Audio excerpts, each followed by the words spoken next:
êtes-vous victime du syndrome de l'imposteur?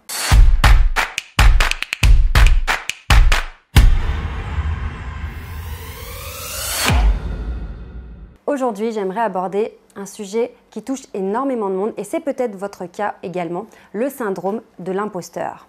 Alors, qu'est-ce que c'est? Le syndrome de l'imposteur, c'est cette petite voix qui vient vous parasiter, vous ronger votre confiance en vous.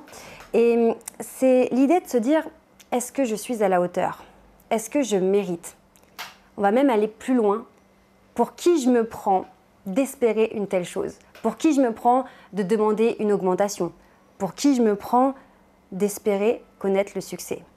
Le syndrome de l'imposteur, en fait, il peut toucher tout le monde, en fait, vraiment n'importe qui et dans n'importe quel moment de la vie. C'est ce doute, cette remise en question et ça va venir nous mettre des freins.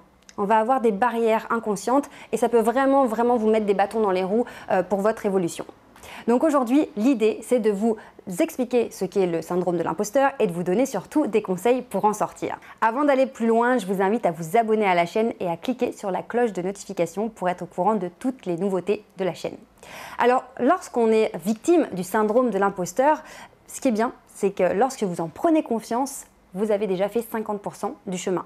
Parce qu'il y a des personnes, malheureusement, toute leur vie, elles vont baigner dans ce syndrome de l'imposteur. Alors, ça peut être à cause du parcours qu'elles ont eu, des échecs, où elles ont eu du mal à se relever, peut-être leur éducation, bref, peu importe les causes, il y a des personnes qui, malheureusement, vont rester dans ce syndrome de l'imposteur toute leur vie. Si aujourd'hui, en regardant cette vidéo, vous prenez conscience que c'est un peu peut-être ce qui vous arrive en ce moment, eh bien déjà, vous avez fait 50% du chemin. Prendre conscience qu'on est parasité par ce syndrome de l'imposteur, c'est déjà avancé. Alors maintenant, que faire? Si vous vous dites, bah ouais, c'est vrai que je doute, je me remets toujours en question, j'ai toujours peur d'être démasqué, qu'on se dit, mais finalement, elle n'est pas à la hauteur, ou finalement, il ne fait pas le job. Si vous êtes comme ça pris par des doutes au quotidien, la première chose que je vous conseillerais de faire, c'est de poser par écrit tout ce que vous êtes capable de faire. Pourquoi je vous donne ce conseil?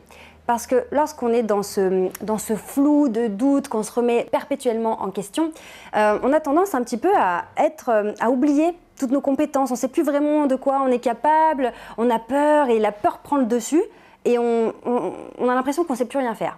Donc, si c'est votre cas, prenez une feuille, écrivez toutes vos compétences. Si vous êtes en freelance, coach, consultant, thérapeute, écrivez tous vos conseils, tout ce que vous donneriez à vos clients. Si vous êtes salarié, cadre, ingénieur, commercial, écrivez toutes les tâches que vous savez faire, tout ce que vous faites au quotidien et tout ce que vous seriez capable de faire. Le fait d'avoir des choses concrètes, d'avoir vraiment quelque chose de palpable et de voir écrit tout ce que vous savez faire, ça va vous remettre les choses en place en disant non, voilà, je vois dans les faits que je sais faire des choses et on se les remémore et ça permet de remettre les choses en place et de ne plus être dans ce flou, je sais pas faire, je ne suis pas à la hauteur où ça part dans tous les sens. Donc ça, c'est vraiment la première des choses, faites la liste de tout ce que vous savez faire. Et au passage, vous savez qu'on parle souvent de soft skills sur cette chaîne et mettez aussi bien vos compétences techniques que vos compétences de savoir-être et d'attitude et tout ce que vous êtes capable d'apporter au sein d'un groupe, d'une équipe et dans votre attitude au quotidien parce que là aussi, c'est de véritables compétences.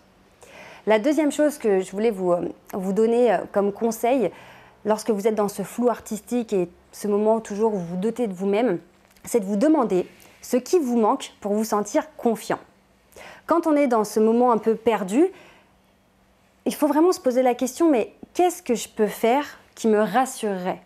Est-ce que c'est un approfondissement sur une compétence? Est-ce que c'est une nouvelle formation? Est-ce que c'est l'avis de vos collègues, de vos collaborateurs, de vos clients, de votre supérieur? Parfois, on a simplement besoin d'être rassuré en fait sur nos compétences. Alors attention, malgré tout, il y a un piège dans lequel il ne faut pas tomber, c'est de tomber dans la surformation.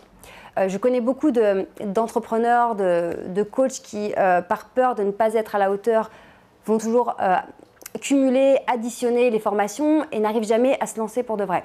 Donc, il ne faut pas tomber là-dedans non plus, mais parfois, c'est un petit point qui nous bloque et simplement d'être rassuré sur ce petit point, ça nous suffit pour nous apaiser et remettre les choses en place et se dire oui, ok, il y a des challenges, je vais sortir de ma zone de confort, ça fait peur parce que je ne l'ai jamais fait, je me mets la pression parce que ça me tient à cœur, mais ça va le faire.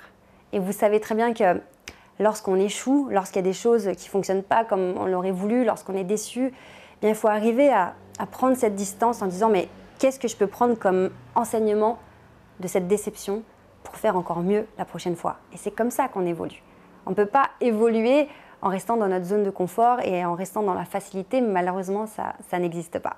Alors j'espère vraiment que cette vidéo vous aura éclairé sur ce syndrome de l'imposteur qui est quand même très vicieux et que ça vous aidera à en sortir, à prendre confiance en vous. Vous savez que ça me tient vraiment à cœur de vous aider à vous sentir à l'aise, vous sentir mieux dans votre quotidien pour atteindre vraiment tous vos objectifs. N'oubliez pas de vous abonner à la chaîne et si vous avez besoin d'aide, vous avez un petit lien en bas de la vidéo. On peut rentrer en contact et je me ferai un immense plaisir de vous aider. Je vous dis à très bientôt. Ciao!